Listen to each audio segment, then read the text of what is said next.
ओम शांति।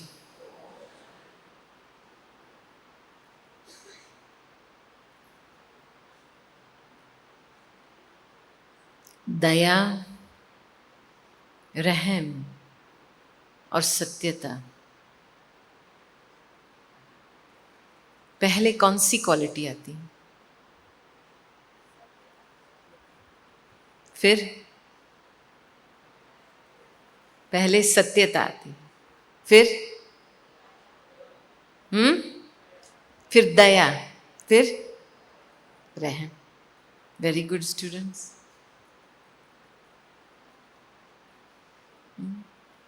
सत्यता केवल इंफॉर्मेशन की बात नहीं है, बस क्या राइट है क्या रॉन्ग है, लेकिन अपनी जब अवस्था बनाते हैं, सत्य की स्मृति में रहते हैं, उसको हम सत्यता कहेंगे। अपनी ओरिजिनल स्वरूप में रहना। बहुत ऐसी आत्माएं हैं दुनिया में, मनुष्य हैं जो आत्मा का ज्ञान है उनके पास। बहुत लोग हैं, अभी बहुत उसका प्रचार हुआ है, सभी को पता है कि ह्यूमन बीइंग में बीइंग है। इसमें से थोड़े कम है जो आत्मा में मानते हैं कि हाँ मैं आत्मा हूं, ये मैं मानती हूं। और इस कैटेगरी में भी ज्यादा कम है जो आत्मिक अवस्था में रह करके आत्माएं के बीच में रहती है। कितना अंतर हुआ तीन कैटेगरी में। पहले है जो जानने वाला, दूसरा है जो मानने वाला, और तीसरा है वो ही स्थित में समाये हुए रहता हुआ। अभी आप अपने आप को पूछो, आप कौन सी कैटेगरी में हो? क्योंकि जानते तो बहुत कुछ है, मान भी लेते हैं, लेकिन कहाँ तक देही अभिमानी अवस्था का ध्यान रहता है कि हमको उसी अवस्था को बना के रखना है। इसमें तो हमारी दादियाँ बहुत ही एग्जाम्पल थी। गुलजार दादी जी, जब भी आसपास किसी का कोई कुछ ज़्यादा बोलना था, हंसी मजाक करते थे, शांत हो जाती थी। अपनी देही अभिमानी शान में रहना है, ऐसे नहीं फेमिलियरिटी में, कैजुअलिटी में आकर के हंसी मजाक में अपनी पर्सनालिटी को गवा देना। दादी जानकी जी जब भोजन के समय पे बिल्कुल शांत, ऐसे नहीं भोजन के समय पे बिजनेस करो। और हर एक दादिया में नियम थे, वो नियम अनुसार चलते थे। दादी जानकी जी जब कोई मिलने के लिए आता था ना, गारंटी 1-2 मिनट साइलेंस पहले करती थी। ऐसे नहीं कि कोई आके बैठा तुरंत वार्तालाप शुरू हुआ, नहीं। शांति से बैठो, अपनी अवस्था में बैठो, बाबा को आह्वान करो, फिर कार्य शुरू करो। ये हमारी रॉयल्टी है। इसलिए कहते हैं ना, जो रियली ट्रूथफुल है वो बहुत रॉयल होते हैं। जिसके ट्रुथ में थोड़ा मिक्सचैरिटी होता है ना, तो बल सच करने का सिद्ध करेगा वो। मैं सच हूं ना, ये राइट है ना, आप जानते हो नहीं हो ना, ये राइट है ना। इसमें कोई रॉयल्टी नहीं होती। जो सत्य होता है वो अति धैर्य होता है हर बात में, साक्षी दृष्टा रहता है।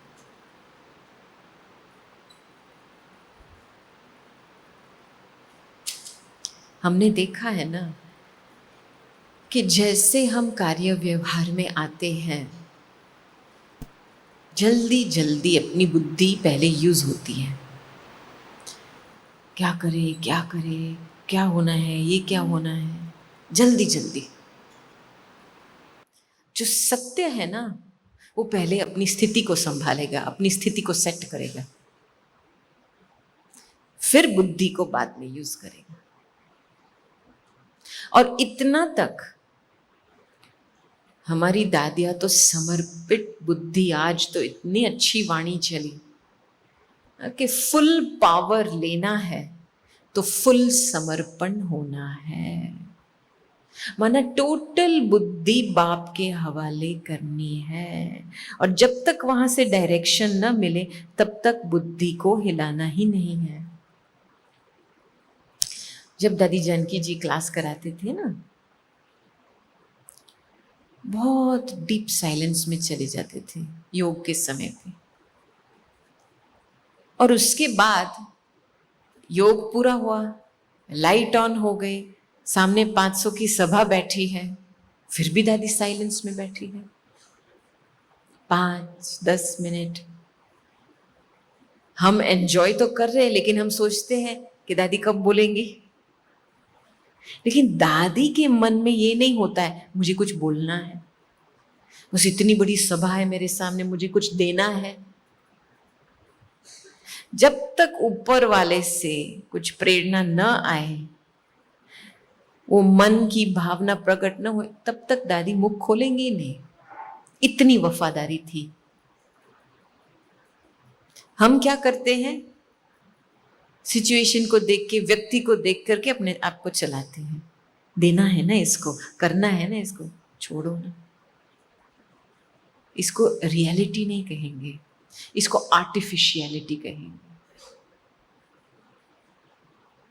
खुद को वातावरण, व्यक्ति के हिसाब से अपने आप को एडजस्ट करना, माना आर्टिफिशियल बनना।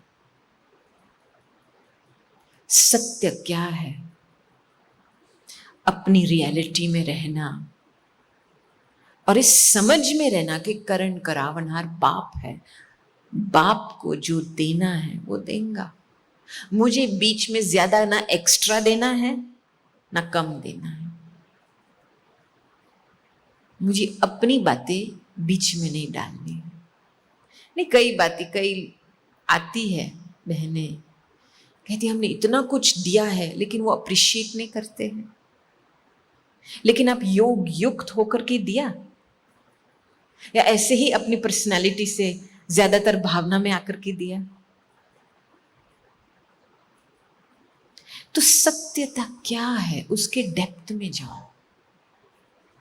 मुझे सत्य बनना है, केवल सच्चा नहीं बोलना है लेकिन सत्य बनना है, ओरिजिनल, रियल।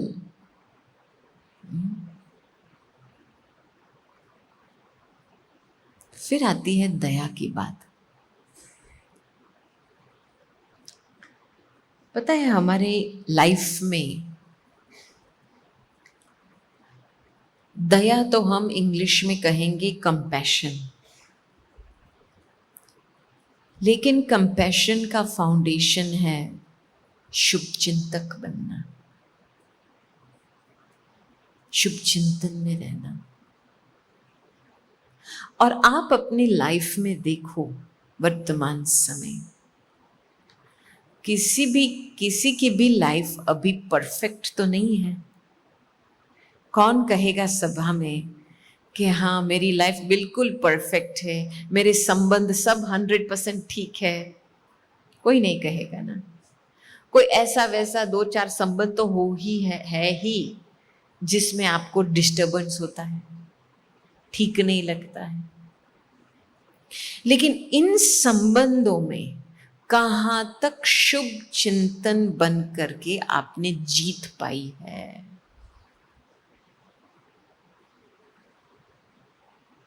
क्योंकि जब तक दया भाव पैदा नहीं होता है ना, तो ईश्वर का प्यार हम खींच नहीं सकते हैं, और ईश्वर का प्यार औरों को मिल नहीं सकता है।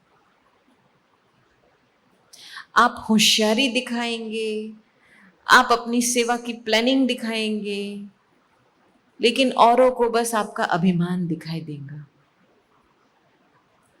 एक प्यार की प्रतिमूर्ति की फीलिंग नहीं आएगी। उनको आपसे प्रेरणा नहीं मिलेगा कि हाँ मैं ये बन सकती हूं, ईश्वर भी मेरे लिए प्यार कर रहा है। और क्या है, हमारे सामने बहुत ऐसी बातें आएंगी जो लोग हमको रिजेक्ट करेंगे। ये नॉर्मल है, रावण की दुनिया में ऐसा धंधा ही चल रहा है, क्योंकि इसका ऐसा ही धंधा है।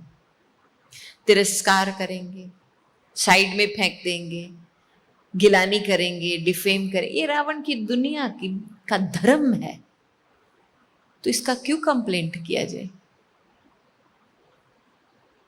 हमारा काम क्या है? किसी का दिल जीतना, शुभ चिंतक बनने के, ये क्वालिफिकेशन आपको जरूर लेनी है। इसके बिना आप फुल प्यार बाबा से नहीं ले पाएंगे। और हमारे सामने ब्राह्मण जीवन में या हमारे कॉलेज के दिनों में भी, जब भी हम यूके गए थे, तभी हम और हमारे भाई, हम दोनों ही एशियंस थे, only 2 Asians in whole school, 700 whole college. और उन दिनों में जो रेसिज्म कहते हैं, डिस्क्रिमिनेशन के, मेरे पास तो कोई भाषा ही नहीं थी इसके लिए, भान ही नहीं था कैसे कोई कुछ व्यक्ति कर सकता है किसी के साथ। होता था, लेकिन हमको अंदर हमारे योग अभ्यास से सवेरे के समय दिल में इतना शुभ चिंतक बनते थे इन आत्माओं के प्रति। बस ये बेचारे नहीं समझ रहे क्या कर रहे हैं। तो बस बाबा अच्छा रहे, इनकी जीवन अच्छी रहे, इनका दिल अच्छा रहे, अच्छा माना, इतनी अंदर से एक दया भाव पैदा होता था। और जो बोलते थे करते थे, माइंड नहीं करते थे, बिल्कुल माइंड नहीं करते थे। और इसका नतीजा ये है कि जितना शुभ चिंतक बनेंगे, उतना आपका सबसे कड़वा दुश्मन आपका दोस्त बन जाएगा। ये मैंने अनुभव कर लिया। जो 3 लोग थे हमारे कॉलेज में जो हमारे खिलाफ से इतना कुछ किया प्रैक्टिकल रूप में, उसमें से 2 तो हमारे बेस्ट फ्रेंड ही बन गए 1.5 मास के बाद। क्योंकि सवेरे के समय पे योग के बाद हम 15 मिनट लेते थे, बहुत शुभ भावना, शुभ चिंतन में रहते थे इनके प्रति। तो ये क्वालिफिकेशन लेनी है, क्योंकि आप जब तक आत्म निश्चय करके नहीं बैठेंगे कि मेरी भावना, आत्मा की भावना क्या इस नेगेटिविटी से भी कमजोर है, तो मुझे आत्मविश्वास करके, बाबा के प्यार में फेथ रख करके, ट्रस्ट रख करके देना है। हाँ, सेंसिटिव नेचर जब होती है ना, क्यों सेंसिटिव नेचर होती है? छोटी छोटी बातों में अपसेट हो जाते हैं या छोटी छोटी बातों में इंसल्ट महसूस करते, ये आपका देहभान है। जितना देहभान होगा उतना आपको औरों का स्वभाव और संस्कार लगेगा, इफेक्ट आएगा उसका। और जब औरों का स्वभाव संस्कार का इफेक्ट आता है ना, तभी हम कहते हैं अरे बहन जी इसका क्या करें, मैं कितना करती हूं लेकिन वो होता नहीं है। क्यों नहीं होता है? क्योंकि उसका पहले इफेक्ट पड़ा है और रूट है आपका देहभान।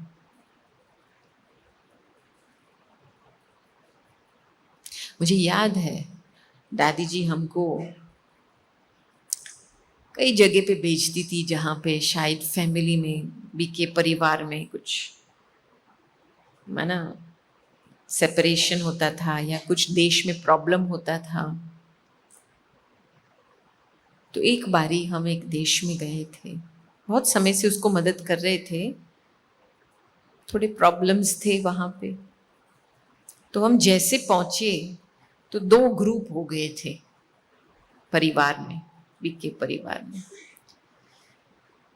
तो एक ग्रुप का जो भाई था वो मुझे एयरपोर्ट लेने के लिए आए और मुझे सेंटर पे लेके गया। और जैसे मैं सेंटर पे पहुंची तो वहाँ पे जो बहन रहती थी सेंटर में, उसने दरवाज़ा खोला, कहती है आपको किसने निमंत्रण दिया है आने का? मैंने तो बहुत प्यार से हाथ जोड़ा, मैंने बोला अरे दादी ने आपको बहुत प्यार से याद प्यार भेजा, टोली भेजा, अभी 2 दिन के बाद मम्मा का दिन है। ऐसे बोलते बोलते करके घुस गई सेंटर में, क्योंकि मैं अपनी इच्छा से तो नहीं आई थी, दादी ने मुझे भेजा था। फिर उसने मेरे साथ बोलना ही बंद कर दिया था, बिल्कुल। और मुझे उनसे एक मीटिंग करनी थी, क्योंकि दादी को एक जवाब चाहिए था उनसे, और वो मीटिंग के लिए मंजूर नहीं, बोलना ही बंद कर दिया, तो आप क्या करेंगे? तो पता है कोई ब्राह्मण आत्मा ऐसे करती है ना, तो एक काला वातावरण बनता है घर में, बहुत पावरफुल है ब्राह्मण आत्माएं। तो मुझे लगा चलो ये तो अभी कैसे होगा बाबा, मैं इस आत्मा को फोर्स तो नहीं कर सकती हूँ। तो मैं अच्छी तरह से मैंने अपने आप को हल्का रखा। सवेरे मैंने 3 बजे का योग शुरू किया, 3 बजे से 4:45 बजे तक। और हमारा बाबा का कमरा उस सेंटर में इतना छोटा था, बस 2 या 3 लोग मैक्सिमम बैठ सकते थे। तो मैं जब बैठती थी वो नहीं आती थी। फिर हम मुरली के लिए जाते थे क्लास, वो नहीं आती थी। माना बिल्कुल रिजेक्शन, माना टोटल। आप आए क्यों? फिर मैंने घर में ब्रह्मा भोजन पकाया, क्योंकि मुझे पता है उसको इंडियन खाना भी अच्छा लगता है। घर की थोड़ी सफाई किया, वातावरण को बदलाव किया, भोजन पकाया, बाबा को भोग लगाया, क्योंकि हम भोग लगाते तो वातावरण परिवर्तन होता है। भोग की बहुत बड़ी खूबी है। और जब किसी का दिमाग चलता नहीं है ना, तो पहले पेट से शुरू करो, इनकी पेट की पूजा करो पहले। हाँ, इतना अच्छा प्यार से भोजन बना के खिलाओ, धीरे धीरे 2-3 दिन के बाद नरम हो जाते हैं। है ना मदर्स, किसको ये अनुभव है? हाँ देखो, प्रैक्टिकल ब्रह्मा भोजन में बहुत ताकत है। तो हमने योग का अभ्यास शुरू किया, घर की सफाई शुरू की, और हमने ब्रह्मा भोजन पकाने का शुरू किया। 2 दिन 3 दिन गए, और मैं हर रोज सवेरे अमृत वेले के समय बाबा को बोलती थी, बाबा आपका प्यार 100 गुना पावरफुल है, इस वाइब्रेशन से मुझे आपका प्यार का प्रूफ देखना है। और अपने आप को अशरीरी बना के बैठती थी, शुभ चिंतक भेजती थी। मेरे पास केवल 7 दिन थे उस समय उस देश में, और मुझे दादी उस बहन के साथ मीटिंग करके फिर वापस जाना था दादी को जवाब देने के लिए। 2 दिन गए, 3 दिन गए, 4 दिन गए, 5वें दिन पे सवेरे जैसे उठी अमृत वेले के समय, तो जैसे प्यार का फुहारा, प्यार का वाटरफॉल, इतना प्यार, इतना प्यार, इतना प्यार, ऐसे 1.5 घंटे के लिए प्यार में मग्न होकर के मैं बैठी थी। और मैं दिल से थैंक्स बोल रही थी उस बहन को कि थैंक्स कि आप ऐसे थे, मुझे ये अनुभव तो मिला। मैंने अपना पुरुषार्थ करके इतना प्यार तो खींचा बाबा से। कितना एक्यूरेट था वो सीन जो आपने मुझे रिजेक्ट किया। मुझे इतना दिल से सभी के लिए थैंक्स निकल रहा था। और वो ही दिन 4 बजे आकर के अमृत वेले के लिए बैठी, क्लास में आई, और मेरे साथ बोलने लगी जैसे कुछ हुआ ही नहीं। हमने तो वंडर खाया। मैंने ना मनाने की कोशिश किया था, मैंने ना समझाने की कोशिश की थी, मैंने बस अपना पार्ट बजाया। हल्का होकर के घर सफाई करो, ब्रह्मा भोजन रखो, बाबा को याद करते रहो, और वो आपे ही ठीक हो गई। मैंने तो ये तो मिरेकल है। फिर वही शाम को प्यार से बैठे, कन्वर्सेशन किया, और मैंने जवाब दिया। भल कई बातों में मानने की तैयार नहीं थी, नो प्रॉब्लम। मेरा तो काम खाली था पैगाम देना और पैगाम लेना। मेरा काम ये नहीं था आपको कुछ मनाने के लिए। हम तो केवल इंस्ट्रूमेंट है। जो दादी ने बोला है बस वही हम कर रहे हैं। मैं बीच में क्यों इसकी रिस्पॉन्सिबिलिटी लूं कि इसने बात मानी नहीं है, समझी नहीं है। फिर बड़े प्यार से उसने मुझे छुट्टी दी और मैं गई दादी के पास। उसको दादी को जवाब दिया उसने क्या बोला है। तो जितना हम दया के भाव के मास्टर बनते हैं ना, बाबा का प्यार इतना हम खींचते हैं और डिटैच होते जाते हैं।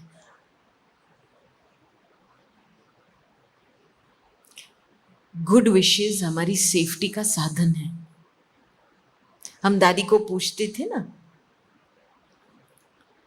दादी कहती थी मैं क्यों गुड विशेस में रहती हूं, क्योंकि मैं सेफ रहती हूं। माना आत्मा दो में से एक चीज करेंगी,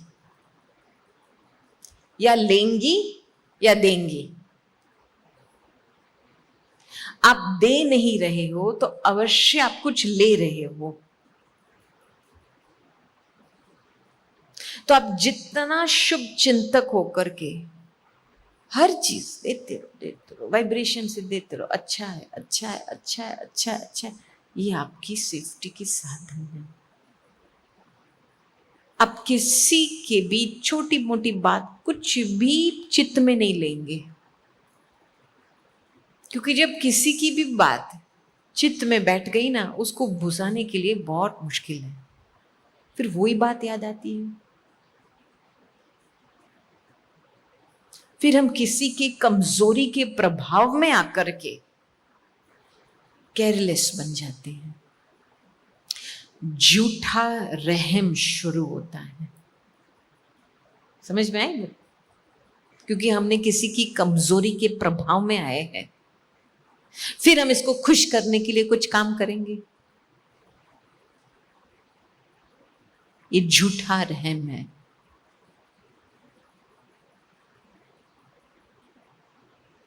पहला जो रहम है खुद के प्रति होना चाहिए।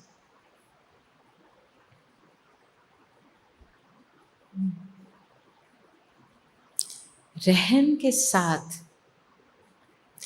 एक वैराग्य वृत्ति पैदा होती है। जो ज्ञान का फाउंडेशन का रहम होता है ना, तो हर बात में एक वैराग्य वृत्ति आती है। एक समझ से हम काम लेते हैं, ना कि इच्छा से काम लेते हैं।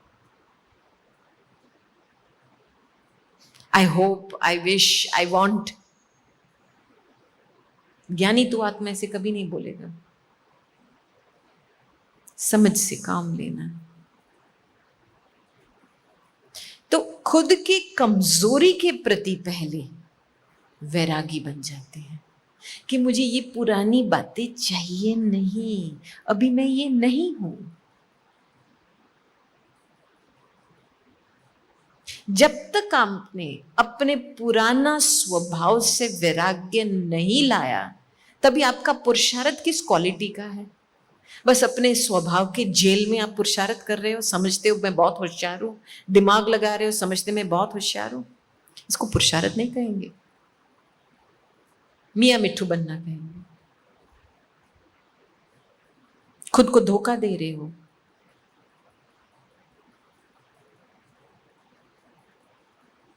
आप माइंड नहीं करना, मैं सीधी बात बताती हूँ। मुझे याद है बहुत समय पहले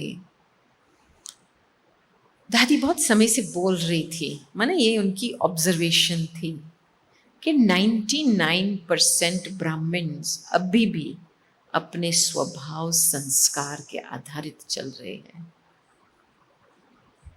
श्रीमत का हाथ पकड़ के नहीं चल रहे हैं। क्योंकि जो श्रीमत का हाथ पकड़ के चलेगा ना, वो सदा साक्षी दृष्टा रहता है। ना कोई आकर्षण होता है कुछ चीज का, ना किसी की ताकत है उसको खींच के कोई और जगह ले जाना। आकर्षण नहीं है कोई बात का। तो पहले अपनी कमजोरी से वैराग्य चाहिए, क्योंकि बाप दादा तो रहम का सागर है। क्यों रहम का सागर है? क्योंकि ज्ञान का सागर है ना, उद्धार करना है ना खुद को। अभी हम अपनी कमजोरी के क्या कहेंगे, ब्लैंकेट, वो अच्छा डुवे होता है ना, ब्लैंकेट को क्या कहते हैं हम, वो जो अच्छा मोटा रूप का डुवे हो, डनलॉप, वो तो पिलो होता है, लेकिन डुवे को क्या कहेंगे? हाँ, उसे सुनाई नहीं देते। चद्दर, चद्दर अलग चीज है, वो पतली होती है। ब्लैंकेट जैसा होता है ना, रजाई। हाँ, तो जैसे हम अपने कमजोरी की रजाई में अभी भी बैठे हैं आराम से। बस बहन जी, हमको अपने लेवल से पुरुषार्थ करने दो, अपनी स्पीड से चलेंगे। कंफर्टेबल है ना? हाँ, बस कंफर्टेबल है। मुक्ति चाहिए? हाँ, हो जाएंगे ना मुक्त। लेकिन वो जो अंदर खुशी की झलक है, फ्रीडम है, वो महसूस नहीं होती है। माना कमजोरी की रजाई अच्छी तरह से हाँ नींद कर रही है उसमें। तो अपने कमजोरी के प्रति वैराग्य वृत्ति। और क्या है हमारा रहम? रहम माना मुझे क्या बनना है, बाबा ने मुझे क्या शिक्षा दी है, समझ दिया है, उस समझ के आधार से मुझे रियलाइजेशन हुआ है मुझे क्या बनना है। कुछ भी हो जाए मुझे ये बनना है, ये है खुद के लिए रहम। ऐसे नहीं अपनी कमजोरी को साइड में बिठा करके खुद को रहम करना, समझ से काम लेना। फिर 3 बातें होती हैं जिसके कारण हम रहम दिल नहीं बन सकते। एक है केयरलेसनेस, अलबेलापन।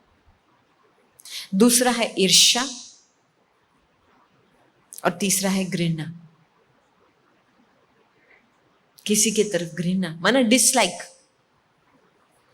केयरलेसनेस, जेलसी और डिसलाइक 90% ये काम कर रहा है। आप साक्षी करके देखो अपने आप को।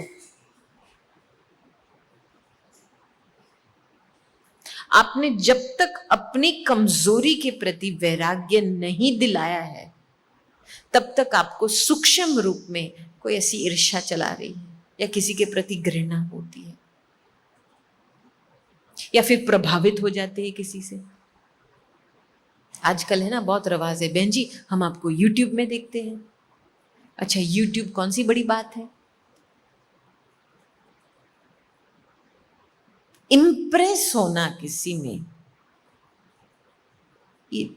इसका जब प्रभाव पड़ता है हम रहमदिल नहीं बन सकते,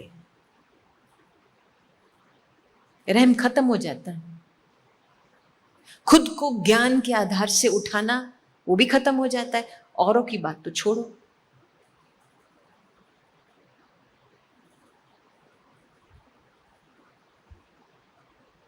तो आपने बात समझी ना, कहां से शुरू करना है?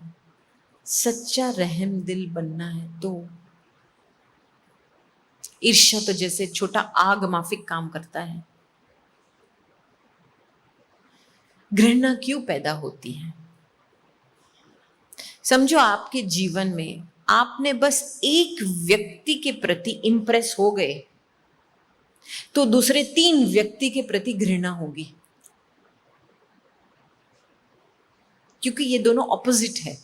तो आप एक ऑपोजिट में जाएंगे तो दूसरा ऑपोजिट आपके लाइफ में जरूर प्रत्यक्ष होगा। समझो आपने किसी से ज्यादा प्यार कर लिया तो इस तरफ से किसी को आप ज्यादा नफरत भी करेंगे। भल अलग रिश्ता होगा, दूसरा एक संबंध होगा, लेकिन ऑपोजिट जरूर होगा आपके जीवन में। न्यूट्रल नहीं रह पाएंगे। जो रहम दिल होता है ना, उसमें न्यूट्रलिटी होती है, समझ से काम लेकर के किसी का उद्धार करता है। जब थोड़ा सा भी मोह होता है, इंप्रेस हो जाते हैं तो ज्यादातर भावना में आकर कर लेते हैं, फंस जाते हैं।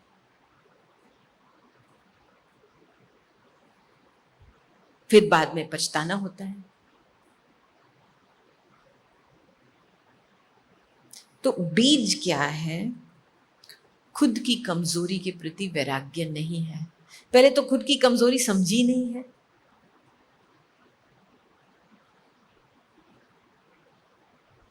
बहुत दादी इसका अंडरलाइन करती थी, अपनी कमजोरी को रियलाइज करके उसको भर दो। क्योंकि कमजोर व्यक्ति, जैसे कोई लंगड़ा चलता है फिर उसकी आदत बन जाती है ना लंगड़े चलने की, ऐसे हो जाता है। हमने इतना समय तक कमजोर रहे हैं कि हमको अभी पता ही नहीं है कि हम कमजोर हैं। फिर अभिमान बीच में आकर के बड़ा अपना सामान को फुला देता है। आप ये हो, थोड़ी सी सेवा की, समझे आसमान तक पहुंचे हैं। अभिमान सेवा का नाम लेकर के अपना काम करती है। कराने वाला कौन है वो भूल जाते हैं, निमित्त भाव भूल जाते हैं।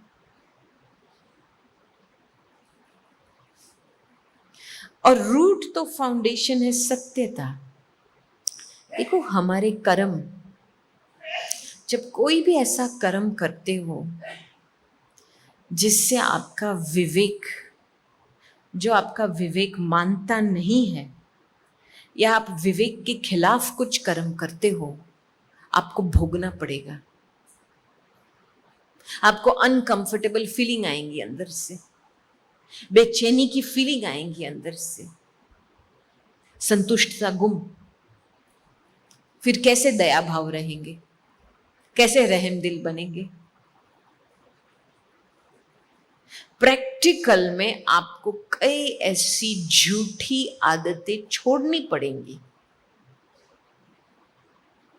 अपनी सत्यता में रहने के लिए। कुछ भी हो जाए मुझे झूठ नहीं बोलना है, ऐसा प्रतिज्ञा कर सकते हैं? कुछ भी हो जाए झूठ नहीं बोलना है, कुछ भी हो जाए किसी को दुख नहीं देना है।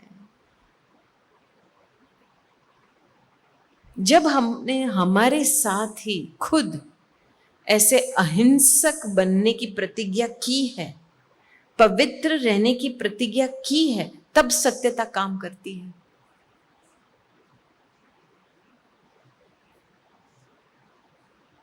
तो प्रैक्टिकल लाइफ में देखो और तन मन धन में देखो, कहां तक झूठापना है।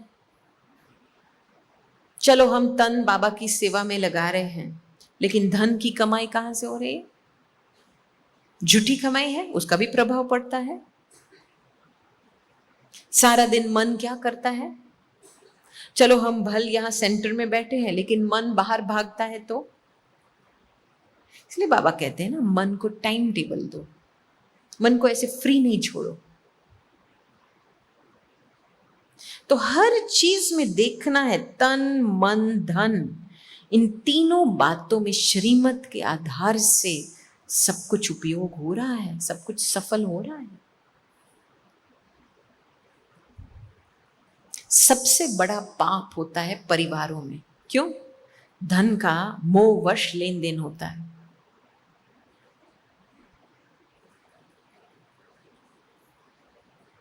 लास्ट में स्टोरी, हम ग्रीस में थे बहुत समय पहले, एक पब्लिक टॉक था। पब्लिक टॉक के बाद एक माता मुझे वापस सेंटर लेके गई घर में, उसकी गाड़ी में। तो माता काफी 70 के ऊपर तो होगी। तो बोल रही थी मेरा जो बच्चा है ना वो बहुत ही बीमार रहता है सारा टाइम, बहुत मोटापना हो गया है, श्वास नहीं ले पाता है। मैं कभी कभी घबराती हूँ कि शायद रात को उसका श्वास घुटे तो वो मर जाए। मैंने बोला प्रॉब्लम क्या है? वो काम नहीं करता है, ड्रग्स लेता है। और ये बच्चा बच्चा कहती रही। मैंने सोचा ये तो बुजुर्ग माता है, बच्चा तो छोटा होता है। तो मैंने पहले पूछा आपकी बच्ची की उम्र कितनी है? कहती है 49। मैंने बोला करेक्शन 1, ये आपका बच्चा नहीं है, ये अभी बिल्कुल फुल ग्रोन एडल्ट है। अच्छा, दूसरा प्रश्न, आप मुझे कह रहे हैं कि वो ड्रग्स ले रहा है, ड्रग्स के लिए तो पैसे चाहिए, तो कमाई नहीं कर रहा है तो पैसे कहां से लाता है? तो कहते हाँ, वो जब 18 साल का था ना तो हमने और हमारे बाप ने एक ट्रस्ट बनाया था उसके लिए, तो उसको हर वीक पॉकेट मनी मिलती है। मैंने बोला उसका प्रॉब्लम नहीं है, आपका प्रॉब्लम है बहन जी। इतने समय तक आपको पता है कि वो गलत रास्ता पे जा रहा है, फिर भी मोहवश पैसे देते हो।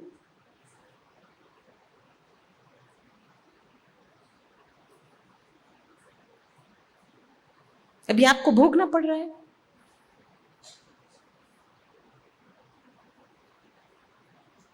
ऐसा होता है ना? परिवारों में जब मोह होता है, मजबूरी उसके साथ अवश्य होती है। इसीलिए आपके जीवन में सब कुछ सफल हो तो मोहजीत बनना है, सब कुछ श्रीमत के आधार से चलाना है।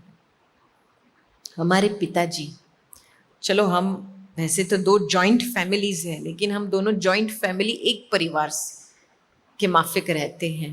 तो हमारे पिताजी कहते मेरे पास 5 तो हम हैं बच्चे, मेरे पिताजी कहते हम 6 हैं। पहले शिव बाबा मेरा पहला बच्चा है, पोतरा है, और जब लास्ट में जब वर्षा दूंगा ना तो पहला पूरा शिव बाबा को दूंगा, फिर जो बचा है आपको मिलेगा। इतनी ताकत है? या पहले अपने बाल बच्चे को दे दो, फिर बाद में शिव बाबा को दे दो। नहीं, ये थोड़ा इसकी गहराई में जाओ। समर्पण माना क्या? ये बिजनेस नहीं है भगवान के साथ, लाइफ के साथ बिजनेस नहीं है। बहुत बिजनेस किया है, अपने आप को बहुत होशियार समझा है।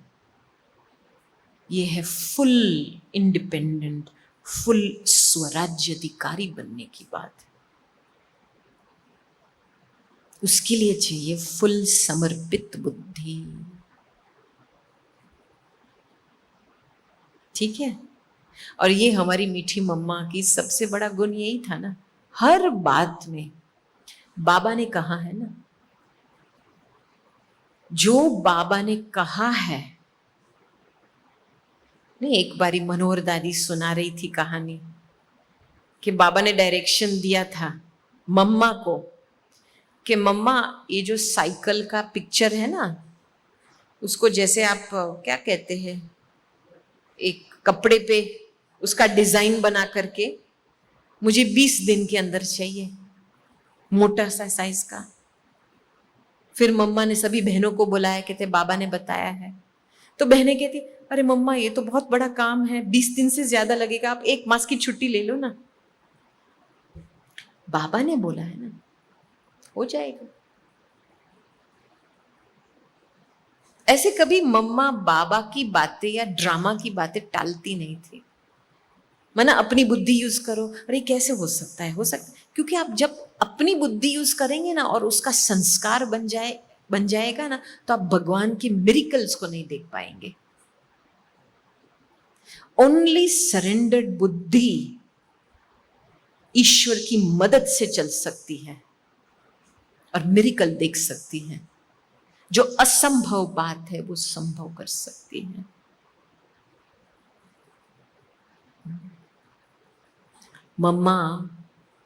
मम्मा की बहुत बड़ी खूबी थी कि किसी को शिक्षा देनी थी ना, दादी हमको बहुत सुनाती थी। मम्मा कभी डायरेक्ट नहीं बोलती थी किसको कि आप में ये है, आपको ये करेक्शन। किसी ने समझो भूल किया, उसी समय मम्मा कुछ बोलती नहीं थी। थोड़ी देर के बाद जब थोड़ा राइट टाइम पे हो, संबंधी आत्मा को बुलाती थी, उसको अच्छी तरह से बहलाती थी, बताती थी आप में ये हो, आपने ये बाबा से लिया है, ये लिया है, बस थोड़ा सा इसका एडिशन करेंगे ना तो आप और ही अच्छे बन जाएंगे। उस आत्मा को अपनी गलती महसूस नहीं कराने देती थी। ये कितनी ऊंची धारणा है ये। आजकल अभिमानवश क्या समझ नहीं है क्या किया है आपने, देखो ना, एक दोनों को गिराने की कोशिश करते रहते हैं। तो दया भाव, प्रेम भाव, माना किसी की डिग्निटी को रखना, किसी को प्यार से आगे बढ़ाना, ये मम्मा की बहुत बड़ी खूबी थी। दादी हमको बताती थी कि जब बहनें उन दिनों में तो छोटी आती थी बाबा के पास, तो मम्मा संभालती थी, कभी बाल के कंघी लगाती थी, प्रैक्टिकल रूप में तो मम्मा ही थी संभालने वाली। तो कभी ऐसे नटखट बहनें थी जो सवेरे समय उठती नहीं थी, बस थोड़ा और 5 मिनट लेट आती थी, तो मम्मा एक बारी छोड़ देती थी, दूसरी बारी थोड़ा सावधान करती थी, तीसरी बारी क्या होता था, कमरे में जाकर के रजाई निकाल के कहती थी, अरे देविया उठो, मंदिर के दरवाजे खुल गए, आपके भगत आए हैं दर्शन करने के लिए।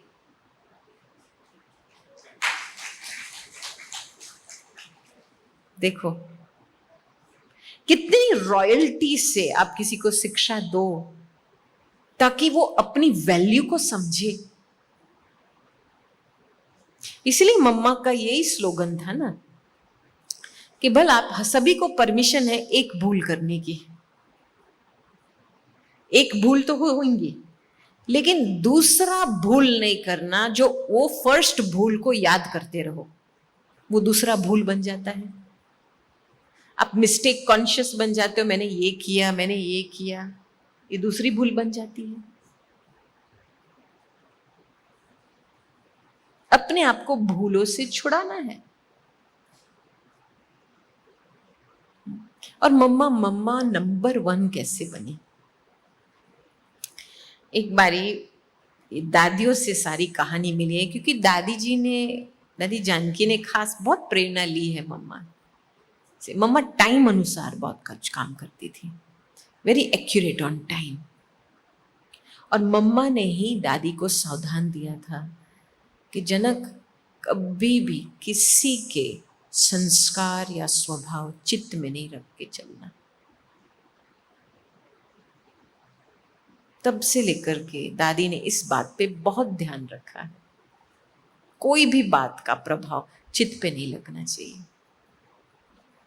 और एक बारी दीदी ने, मनमोहिनी दीदी जी ने साकार बाबा को पूछा था, क्योंकि दीदी बाबा की पर्सनल असिस्टेंट थी, माना जो मिलने के लिए आते थे, दीदी यहाँ साइड में बैठ के नोट्स लेती थी, बाबा क्या बोल रहा है उसके प्रति।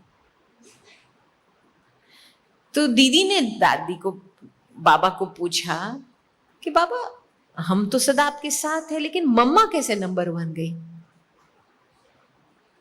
तो बाबा ने क्या जवाब दिया? कहते हैं, बाबा जब किस व्यक्ति को श्रीमत देता है तो आप सोचते हो उसी व्यक्ति के लिए श्रीमत है, लेकिन जब वो श्रीमत मम्मा के कान पे पहुंचती है तो मम्मा अपने लिए ले लेती है। वो कभी ऐसे नहीं सोचती है बाबा ने इसके लिए श्रीमत दिया है, नहीं, बाबा की श्रेष्ठ वचन जब कान तक पहुंचे तो मेरे लिए है।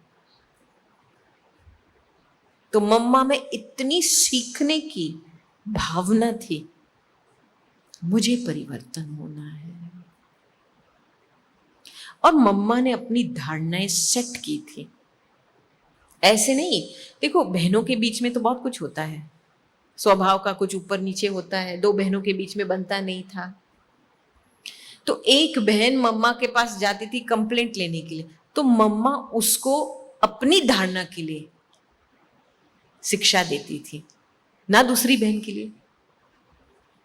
फिर दूसरी बहन जाती थी मम्मा के पास, तो पहली बहन सोचती थी ये मेरी कंप्लेंट कर रही है। तो पहली बहन फिर जाती थी मम्मा के पास, कहती है मम्मा वो बहन आई थी आपके पास, तो आपने उसने डेफिनेटली आपका कान भरा होगा मेरे प्रति, तो मुझे आपको जो कुछ बताना है मुझे बता दो। तो मम्मा ने बोला मैंने तो आपको जो बताया था वो वही है, उसके लिए जो उसकी धारणा के लिए जो शिक्षा चाहिए मैंने उसको दे दी, आपकी बात थोड़ी की मैंने उसके साथ। माना मम्मा किसी की कंप्लेंट को स्वीकार करने को तैयार नहीं थी, इसीलिए सभी का विश्वास रहता था और बहुत प्यार रहता था मम्मा के प्रति, क्योंकि पॉलिटिकल गेम्स में आती नहीं थी ना। पॉलिटिक्स माने क्या, इसकी बात सुनो, इसके ऊपर प्रभाव करो, इसके प्रति वृत्ति बदलो, फिर इसकी बात इसको बताओ। ये तो राजयोगी हम कहेंगे ही नहीं। दादी जान की सेम, किसी की भी कंप्लेंट सुनने को तैयार नहीं थी।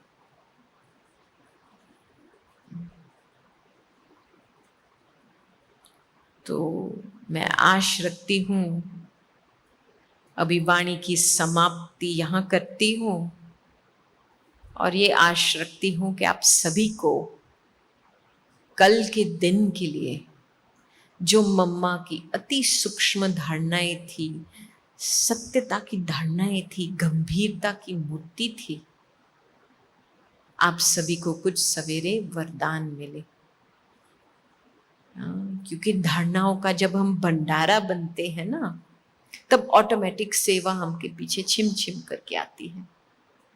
हमको सेवा के पीछे भागना नहीं पड़ता है, आप ही आती है। Okay, thank you. ओम शांति।